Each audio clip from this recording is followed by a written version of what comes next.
You're listening to episode 111 of the Master Your Mind, Business, and Life podcast. I believe that healing is part of the human experience. I also believe that healing is part of our own personal responsibility. Oftentimes, we aren't sure how to heal. We can only go so far without the necessary tools, modalities, techniques, and guidance to really help us move through the healing process in a healthy and effective way. I think it would be fair to say that this week's guest likely agrees with that statement. Lindsay Mack is the creator of Soul Tarot, a radical reinterpretation and intentional utilization of the tarot as a healing tool, one that can assist us in differentiating the noise of our brain from the truth of the soul. As a joyful survivor of child abuse, CPTSD, and chronic pain and illness, Lindsay is passionately dedicated to honoring and helping to bring space, light, and healing to those who are experiencing mental, emotional, or physical suffering. It was the healing from a breakdown in 2014 that fully birthed her into this sacred work and onto her soul path. It is an organic part of her healing work with the tarot, and she is honored to be sharing these offerings with those who feel called to them. Lindsay and I have a beautiful, soulful conversation about how we can use tarot as a tool for healing.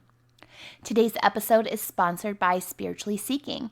The new Spiritually Seeking podcast trailer has officially been launched, and we are busy working on season 1. Search Spiritually Seeking in your preferred podcast app and subscribe to the podcast or listen to the trailer. You definitely got to go listen to that. And don't forget that on spiritually-seeking.com, you can save 10% on your order of numerology reports and more by using the promo code PODCAST. Are you ready to learn more about tarot and meet Lindsay? You know what to do. Tune in, turn it up, let's go. You're listening to Master Your Mind, Business, and Life. Conversations with everyday world shifters, truth seekers, and rule breakers. Here's your host, Lauren Smith. Hey everyone, it's Lauren Smith. Welcome back to another episode. Today's guest is Lindsay Mack.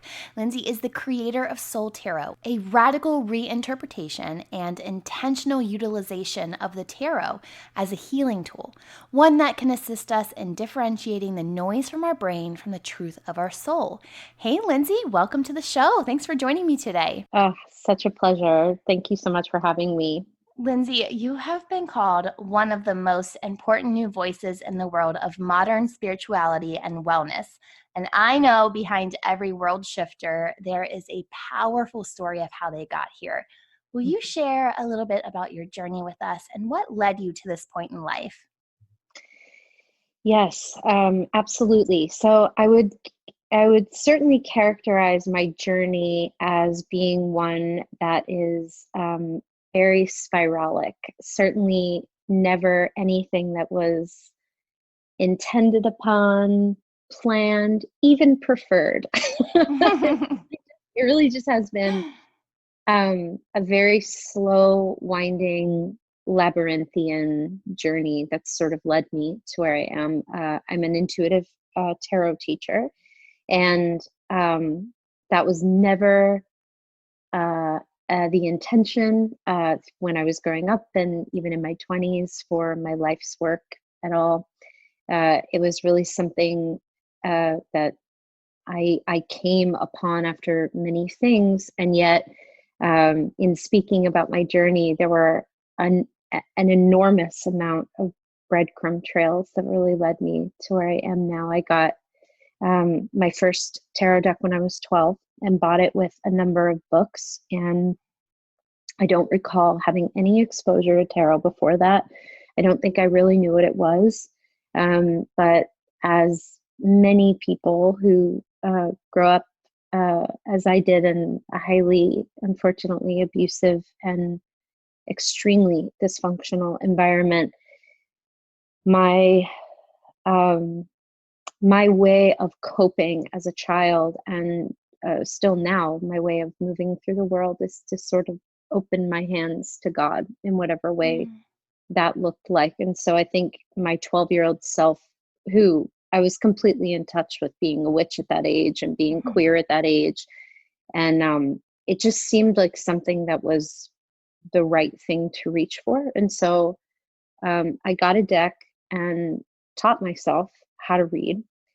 And probably the more significant part of my journey is not so much that I did that, but had some really powerful experiences at that age of reading a lot of the tarot literature that was available in 1996, and not agreeing with it, reading it and thinking, I don't find myself in this at all. This doesn't apply to me. I can't, this seems really fucking triggering and very scary. Yeah. Like even at 12, and I gave readings all through middle school, high school, and college, and to friends and to myself and to family members if they wanted it. Never professionally, and never something that I thought I would ever do for a living, certainly. But the foundation really of my path as somebody who teaches tarot for evolution, tarot for the soul, tarot that is rooted in inclusivity and in, you know, definitely having a root system and more common sense and critical thinking. It really started from that age. And so that was one of the spiral paths. And then, my journey, I had wanted to be a performer. I pursued that. I fell out of love with it around the age of 26, right in time for my Saturn return. I was just about to say that. Yeah.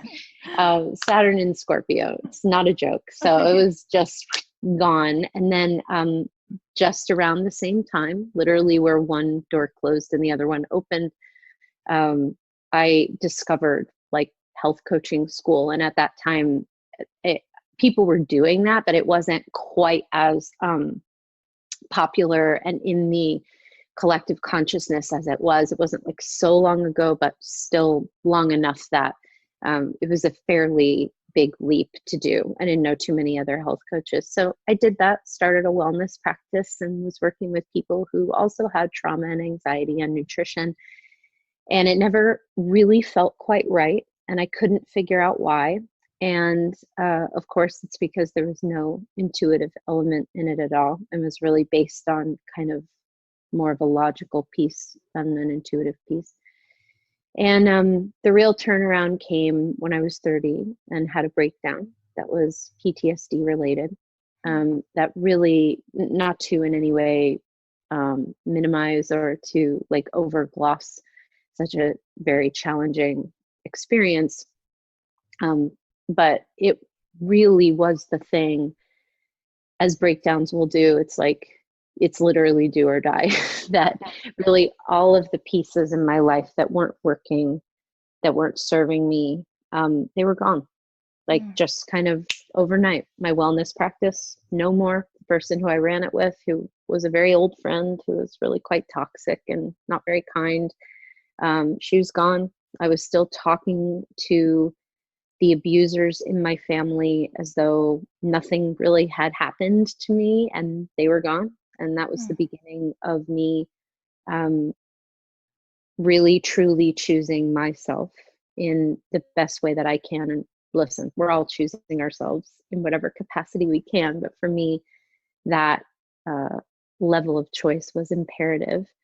And although I didn't know it at the time, it freed me up to be open for something new to come in. And tarot kind of came full circle back into my life only a few short months later, where somebody in a store where I was trying to do a pop-up at invited me or mentioned something to me about needing a tarot reader. And I hadn't read tarot for anyone in years, but I said, I'd love to do it. And like literally the rest is history. I did one afternoon there for a really tiny sliding scale, and I left and called my husband, and I was like, I've never been happier doing anything. All of a sudden, all of this old knowledge was coming forward and was plugging into all of my health coaching and life coaching skills. And there was this sense of purpose and resurgence and a reparative essence in this way after a breakdown that was like, oh wow, this is really something that I'm drawn to. Mm. And then I used to stop there when I would talk about my journey, but that was almost those 6 years ago. And in the last 6 years, I've been lucky enough to be reading professionally, and then stopped reading about a year ago, now a year and almost a half ago, and have been teaching full time. And it's the greatest thing ever. That was a really big leap too. So yeah, just I was the last person to know about it.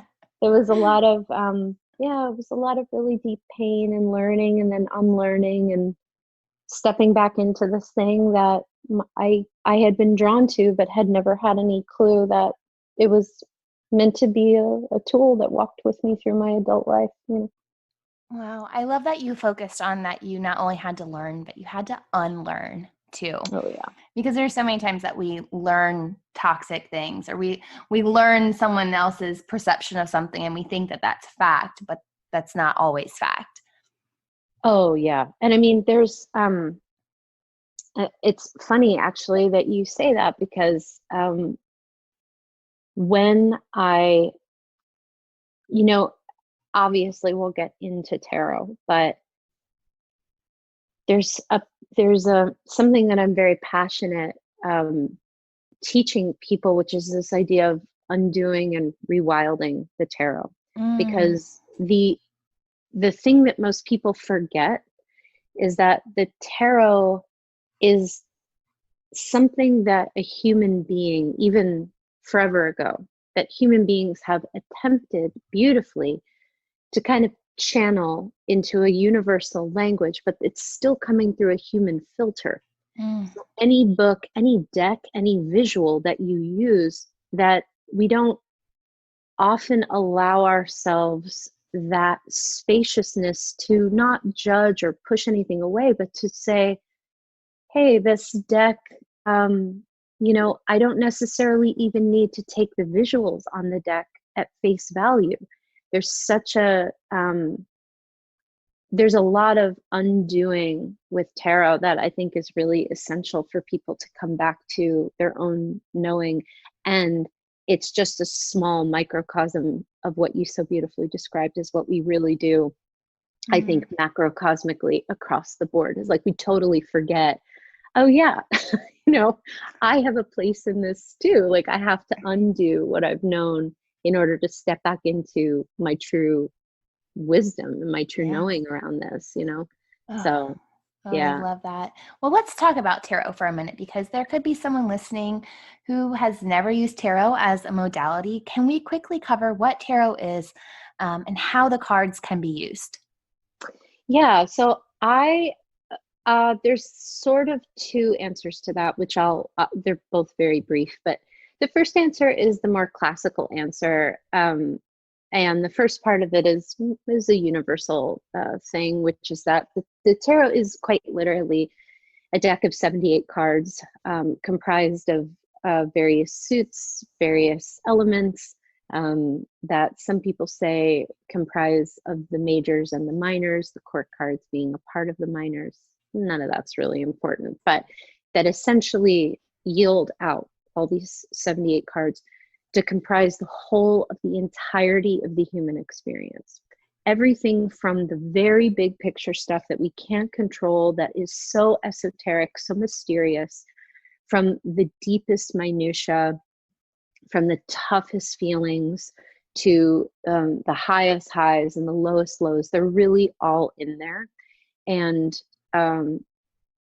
we can use them and work with those archetypes any way we want. So some people really choose to use them for future telling or fortune telling or for seeing.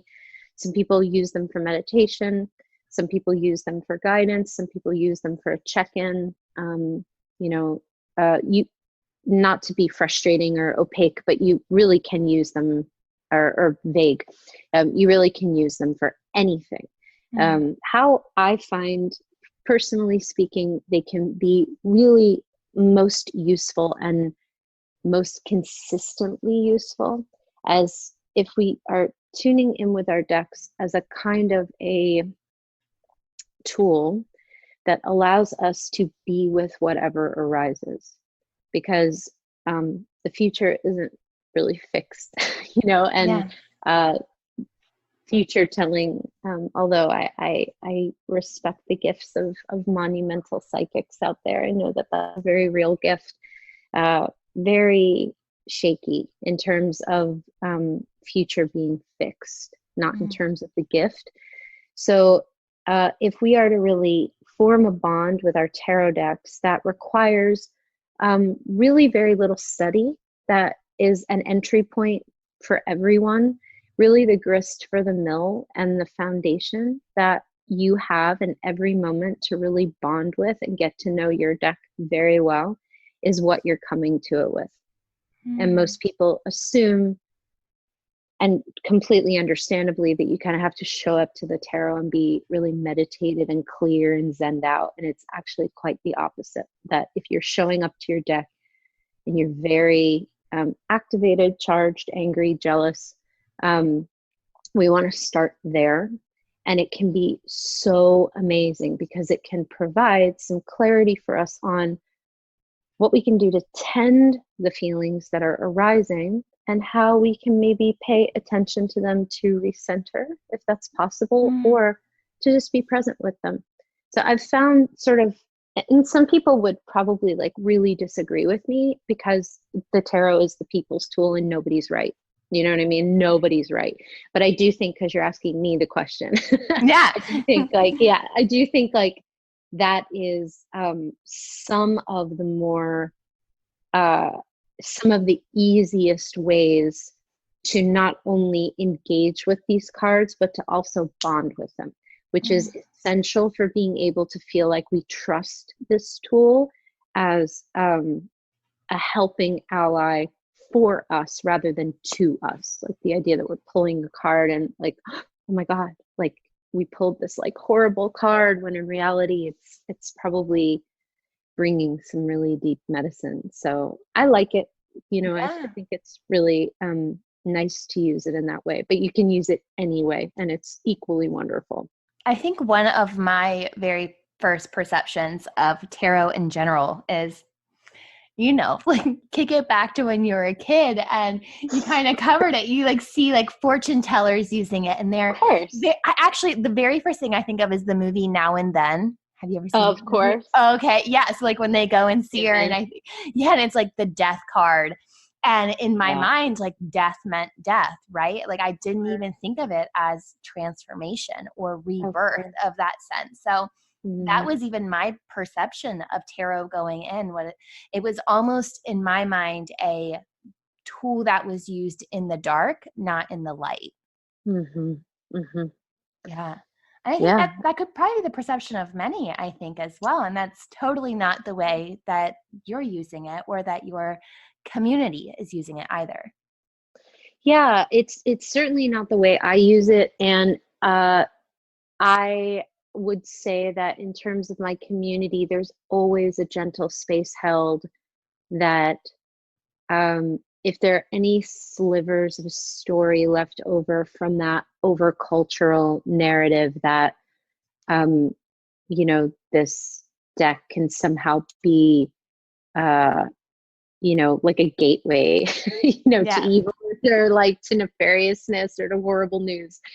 It's always my pleasure to, if I can, hold a space of what could be possible on the other side of that. I mean, Mm. talk about undoing. We have to be really compassionate with ourselves with the tarot. I mean, we have everything from movies and books to all sources of media to major religions Mm. telling us. We have metaphysical books that are upholding deeply problematic aspects that have been really put on the tarot. And it's part of our job to kind of come back to a space of humility and let the cards tell us, because I tell my students this all the time. You already know all these cards anyway. And Mm. the key to knowing that is if you're laying your own life down next to them. Like the only way, if you go to your deck and you say, what do I most need to know right now? And you pull the moon card, that's beautiful. Like that's great. And that can teach you, and that is useful and magnificent. There's no problem with that at all. Will it necessarily groove a new neural pathway for you about like, oh my God, that's the moon card, maybe not. Right. If you're showing up to your deck and you're really contracted, really messy, really confused, frustrated, and maybe a sense of being lost, a sense of feeling unclear, that you don't know what to do, and you go to your deck and you say, I have no clue what the fuck is going on, and I'm Yeah. upset and I'm frustrated. Is there any card here that can reflect back to me what's happening or what's possible right now? And you pull the moon card, that will teach you. It will stay with you. You will walk away from that and go, oh, wow, moon card. Okay. And that might draw you to look deeper. That might draw you to go, oh, wow, I see in this book that the moon card is ruled by Pisces. How interesting. Like, what does Pisces represent to me? What have other people said about Pisces energy? When I really kind of get behind the card and Right. let it lead the way, what do I learn from it? So part of what I think, yeah, like it's a big collective knot that we're untying, but I really think the gateway is just like showing up to your deck as you are, because it completely collapses like really all of the old narratives that have been Mm. presented. Like, as soon as we do that and show up authentically, a lot of the old paradigms, they just can't go with us. They don't match it. So I hear you. That's everybody has to undo that wounding, I think. Yeah, From, yeah. yeah. And how is it best to go into, so if you're grabbing your deck, is it best to have those very specific questions so that you can get more answers out of it, or are broad general questions okay too? Oh, I think broad general questions are wonderful. I think Mm, both are so great. Because again, it's always nice to be open. Like, let's say we're just showing up and, what am I being invited to pay attention to today? What card is working with me today? What's kind of happening underneath? What am I learning about? Like, those questions can be quite useful to help to kind of center and guide maybe our hour, our day, our meeting, what have you. We don't always have to read every day, but it it works wonderfully for broad questions and for very specific questions, I think. mm. So Mhm. on a journey of healing, and we'll even say maybe I think everyone in this world needs to heal from something, whether it's a big T trauma, a little T trauma, we are Yeah. all on our own healing journey. How can tarot really help catapult this journey and really help us actively cope and kind of move our way through? So when we start to think of tarot, there's some pretty key shifts that can happen for us when we start to consider tarot in a little bit of a different way. And I'll offer one thing that I teach that I can't even necessarily say I came up with. It was really told to me by my guides.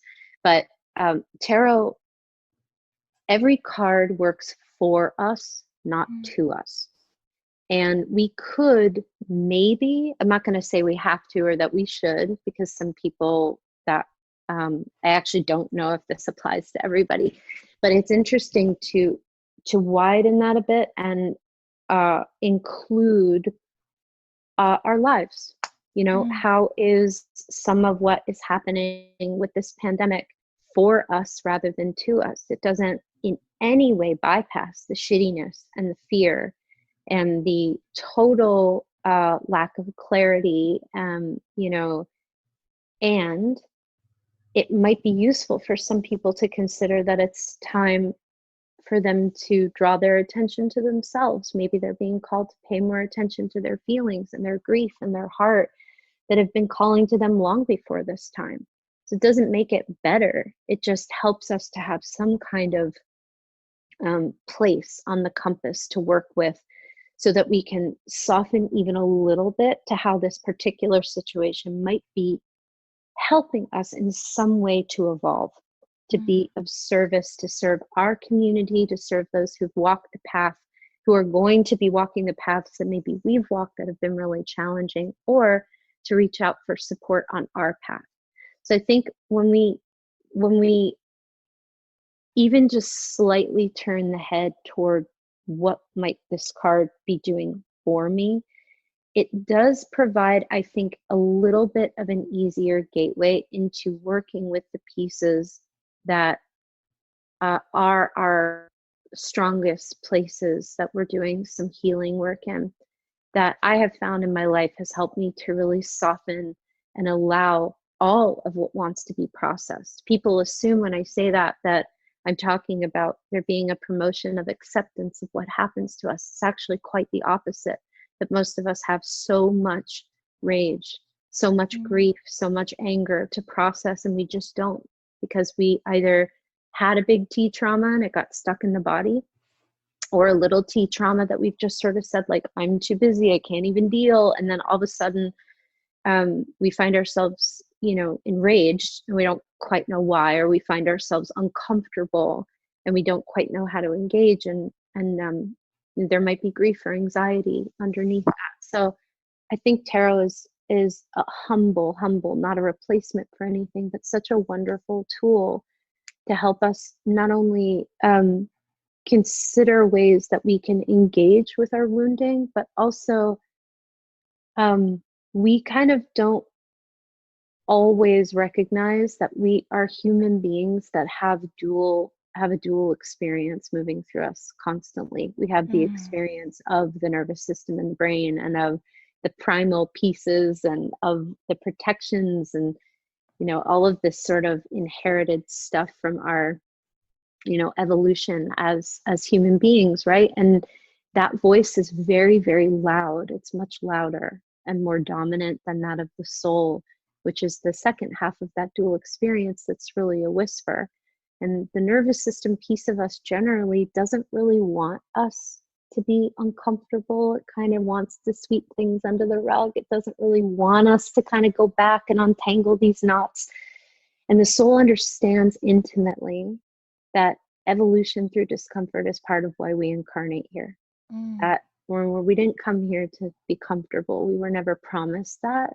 And it doesn't mean that we can't deeply have our feelings about how shitty that is. Right. Not fun. But the tarot, also because we're talking about it, I've found can be incredibly useful when it comes to illuminating some archetypal imagery that helps us understand the brain story and the soul invitation. And that really is actually the nucleus of how I teach, because that is what I used for myself when I was working through my PTSD, is that I really started to see, wow, again, not a substitute for therapy, for anything, but when I pull a card for sort of what is the brain story right now, what's a card that could help me kind of swim through that little crack in the cave wall, and what's the invitation of the soul here, where do they meet in the middle, there would be a lot of illumination for me around just sometimes how I could just understand myself a little better. It's not about fixing or solving. And I think that that's sometimes important for me to remember about my healing journey, is that it is a spiral and not necessarily a linear path with a final destination, but it can come along with us on that as a trusty little friend, in some wonderful ways, I love that. That's also beautiful. And I love that you focused on really turning to the cards to help you see what is happening for you and not to you, because that is a huge mindset shift, I feel, to even take yourself out of that, oh, it's all happening to me, versus why is this happening for me? Yeah. And I learned from my teacher Michelle that who's not a tarot teacher, she's just a magnificent intuitive, and has been such a beloved mentor to me around so much. But she really taught me many years ago that you never need to have the overall, like, I'm going to do it, I believe this, I'm going to feel it all. She's always told me, all you ever have to have a huge shift is the willingness. It's all you ever have to have is the willingness to consider. So for anyone who's like, for me, not to me, get the fuck out of here. Because I would say, like, I agree. I agree. And we're not eliminating to me. That's always welcome to come with us. That's crucial for us to be like, yes, there is this part of me that feels like this is all happening to me. Let's let that part fucking breathe. Let's hear that part. And we have a soul piece that can hold both. We have the capacity to hold both. So we can feel like this is a fucking cosmic joke. And I'm willing to consider that there could be something in here that could be bringing me medicine. Doesn't mean I have to like it. Right. We're not talking about liking it. But if I'm willing to consider that, it just opens things that can open other things, you know. Oh, I love that you touched on you don't have to like it. Because Never have to like it. You never have to I mean, as a child when you were sick, you didn't like taking medicine. Like I still don't like Dimetapp, you know? No.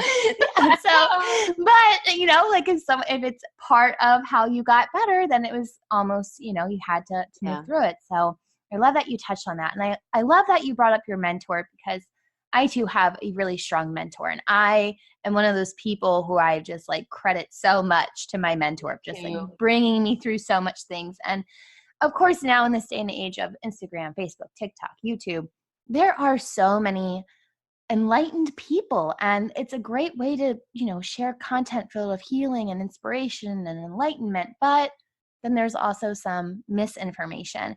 What do you see as some of the more harmful patterns around the spiritual or healing community? I want to tread with care and respect here, because I am a white woman, and I feel that I am still learning what brings in harm and what does not. But I will share that, of course, there is the enormous wounding of cultural appropriation that not only robs and takes from the root systems of cultures that are not our own, often without permission or lineage or proper respect paid, but also to those who are a part, perhaps, let's say, of a European lineage. There remain root systems ready for us to reclaim that are going unmet. So we're off in other people's root systems and not in our own, which there's a lot of trauma in the root systems of especially European folks, especially those who consider themselves to be witches. There's huge wounding in that. And if we're not in the care of our own root wounding, we're going to continue to perpetuate harm. So that's purely on a white perspective, and also speaking with great respect to any folks of color, indigenous folks, those whose cultures are profited off of or spoken about. It's a huge problem. I've been part of that problem in the past. I probably still am. I'm always available to recenter and change and be publicly accountable for that. So I don't want to act like I'm above that at all. But I do think it's important to name. And actually, you teed this up perfectly. Not acknowledging lineage is a huge fucking problem, you know, because almost everybody has somebody who's supported them. And I am like you, where everything I do, my mentor is named, is credited. She's on my bio. Like there's Soul Tarot would not exist without my mentor. Yeah. You know, I would not be bringing work down without my mentor. And it's easy to come into a space where we assume that, and by the way, a tremendous amount of my work I would characterize as being channeled, and there still has to be, and usually is, a framework for that medicine to come into. And I think a lot of people just assume like, oh, if I name my teacher my lineage and nobody will think I have any original ideas. And that's not true, because everybody has something from somewhere. You know, so really just eliminating the idea of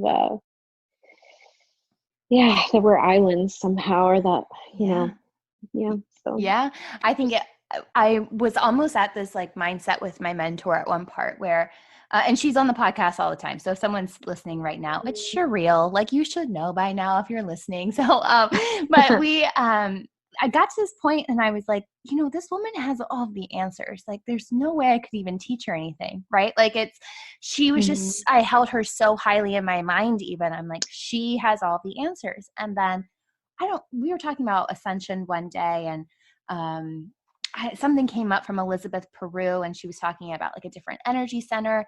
And I had been getting these headaches and like everything that she had outlined in her blog, I was going through. And I like sent this on to my mentor and I was like, oh my gosh, like this is exactly what I'm going through. I'm experiencing this, this, and this. And she had never heard of it before. And she was like, wow, this is amazing. And in that moment, I was like, no, the master is always still learning themselves. And oh, hell yeah. Yeah. And I had to like take that step back from myself. You know what I mean? Of like, she's still learning too. Like, of course they're still learning. And that's, at one point I will be at her level and then she'll be another level up. And it's just, we're constantly ascending and we're growing and gaining all this information. And not one person has all of the answers. But it's so great that to just always stay open to receiving those answers. Absolutely. Absolutely. I love it.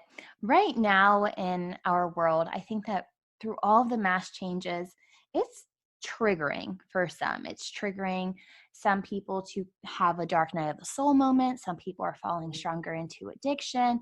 What are some processes or tools that you've used or created to kind of move through your own triggering experiences? I mean, tarot is number one. Whenever I'm in a situation like that, that is my number one 100% go-to tool for anything that arises in my life. It is also the most effective tool that I've ever used. Personally, that's very much a personal thing. I don't know if everybody would agree with that, but you're asking me, so that's my answer. I also work with my mentor is tremendous. Obviously, you're asking about tools, but I am somebody who, because I'm a trauma survivor, I'm not, the particular trauma that I experienced, I'm not super available to body work yet. It's still very triggering for me, and it's not a problem. It's just where my nervous system is absolutely perfect, and I've come very far with not ever being able to be touched by a stranger to receiving a bit more and more therapeutic trauma-informed settings. So I don't really get much body work. I don't energy work. I haven't found too many people who I feel are quite safe enough trauma informed, so for me, I'm kind of boring because it's trauma and the magnificent sessions that I have with my mentor. And I also have, I say this obviously as a joke because everybody's therapist is great, but I feel like the world's greatest therapist. So I love her. And I'm at a certain level of need where it's important to be honest, like what I need when I move through experiences like that are like therapeutic support, spiritual mentorship that is of a one-on-one capacity, but then everything, the umbrella that really helps to hold all of that together, that walks with me when I'm on my own, is really just the tarot. And I do hear guides plainly, so which everybody experiences supportive guidance in different ways. And by the way, they also can act like tools. So there are times when I really need to talk to them and I kind of don't feel them as strongly as I'd like. But in general, when I'm going through a really challenging time, I can tune in and get some kind of something, if even like a yes, no answer that can help lead me in another direction. But I don't have too many other tools or other applications that I really check in with too much. It's really just one-on-one care in the tarot. Yeah, we sound so aligned. I I'm like, love oh, it. wow, that's pretty much what I go through. I also have like the kind of a benefit because my mentor is also a certified psychotherapist. So I'm like, Bless. right? I'm like, Yeah. I have a spiritual Yeah. mentor and a licensed therapist in my back Oh, pocket. So sometimes she'll take off best. one hat and put on the other. And she's like, okay, so my So advice good. doesn't change, but a different way of looking at this is, and I'm like, okay, Yeah. I like that. Well, Incredible. yeah, your yearly course, Tarot for the Wild Soul, is currently open for enrollment. Tell us about this course and what it entails. Okay. Tarot for the Wild Soul is an 8-week online course for people who desire to learn how to read tarot from a trauma-informed, soul-centered, inclusive, evolutionary perspective. It is very acutely an undoing and a rewilding of tarot, where every week for 8 weeks we'll go through either a particular suit, a particular part of the major arcana. So all card theory is covered in all of its forms, right side up and reversed, all definitions of the cards, as well as, you know, how to read for ourselves in particular situations, all kinds of amazing bonus master classes. It's just a real wealth of material, and a very, very rich compendium on learning the tarot, but specific to how I teach it, which is really helping people to learn how to apply and live with the tarot, going to it and feeling that we can go to it for whatever arises. So in this course in particular, and I actually think this is a great thing for people to know, because there are other wonderful tarot courses out there that are certification courses that really help people to drill down their memorizations and learn how to do Celtic cross readings. I think that is so crucial and needed, but nobody's going to find that in my course. Yeah. And it's not going to happen here. What we will do is how to show up to the tarot and what kind of spreads and what kind of work with the tarot might be useful when we're in chronic pain. Like, what does that look like? How to show up to the tarot when we feel, that we need deeper care, how to show up to the tarot. Like, what do we do if we have anxiety, if we have fear? What if we do if we're afraid of a certain card? There are all kinds of really, really valuable, concrete, tangible, much more applicable to tarot as a healing tool practices that can be found in the course. And there are also beautifully descriptive definitions of anything that folks might want to know about the deck. So it not only offers people a very rich education, and one that is done online so that once people sign up, they can have lifetime access to the material, but also provides, which I think is important in a time right now where things are very uncertain, and people, it's a time where healing tools are really, I think, very important to have these connections with these tools, not in a more esoteric sense, but in a moment to moment, like, this thing is popping up for me. How do I serve myself through this thing? So that's the perspective and the lens view with which the course is taught. But yeah, I love that. And it sounds like it can be for someone who has never picked up a deck, and also for someone who may just want to unlearn some things that they previously learned about tarot, or learn some new things. You nailed it. It is. Perfect. Yeah, if you're new, it will provide the strongest foundation possible, I believe, to your practice. And if you're very seasoned, it'll invite you to look at certain things differently, and may offer you the support to be able to bring your practice into a different mindset. I love it. Where can our audience go to not only learn more about Tarot for the Wild Soul, but also to connect with you further? Yeah, so to learn more about the course, you can go to tarotforthewildsoul.com. Enrollment opens on April 9th. It closes on April 28th. The course only opens once a year, so you can learn all about the course and the features and the flow of it there. To learn more about me, you can go to lindsaymack.com. You can also follow me on Instagram at Tarot for the Wild Soul. That is not my Instagram name. It is one of my Instagram names. You can follow me on Instagram at Wild Soul Healing, and you can also catch me on my podcast, Tarot for the Wild Soul. I love it. Someone was asking me the other day where they could find me on Instagram, and I was like, laurensmithbiz.com. And I was like, wait, that's not my Instagram. I'm like, I don't know. I have too many. I can't keep up. I know. I have like 4. Yeah. Yeah. At that point, you're just like, I don't know. Google me. I'll pop up. I don't know. Yeah. Lindsay, thank you so much for joining me today. You radiate light, and you are doing such important work in this world. Thank you so much for having me. This was wonderful. Lindsay has such a genuine soul. I just loved our conversation. Lindsay's offering our listeners 10% off her course. You can grab the promo code and get all the links to Lindsay's website and social channels by visiting this week's episode notes found on mindbizlife.com. If you enjoyed this episode, I would love for you to take a screenshot and share that you listened. Share it on social media and tag me in it. I am everywhere at mindbizlife. Don't forget to join me on Friday for a new episode of Fuel Your Life Friday. But until then, remember, every level of life is an opportunity to grow. Be well, my friend.